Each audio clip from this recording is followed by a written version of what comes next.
des projets justement religieux et politiques qui, on le voit dans toutes les régions du monde, conduisent à un durcissement très fort. Y compris dans des pays où l'islam est la religion majoritaire. Il y a, dans cet islamisme radical, une volonté revendiquée, affichée, une organisation méthodique pour contrevenir aux lois de la République et créer un ordre parallèle, ériger d'autres valeurs, développer une autre organisation de la société, séparatiste dans un premier temps, mais dont le but final est de prendre le contrôle complet, celui-ci.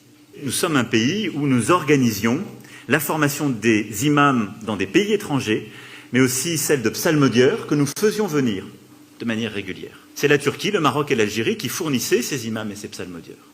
Nous avons décidé de mettre fin à ce système, de manière totalement apaisée, avec les pays d'origine, dont nous sommes convenus avec le Conseil français du culte musulman. C'est que d'ici à 6 mois au plus tard, celui-ci allait finaliser un travail largement commencé depuis plusieurs mois et indispensable. Un travail qui consiste, premièrement, à labelliser des formations d'imams dans notre pays. Deuxièmement, à assumer une responsabilité cultuelle qui sera celle de la certification des imams. Troisièmement, d'écrire une charte dont le non-respect entraînera révocation des imams.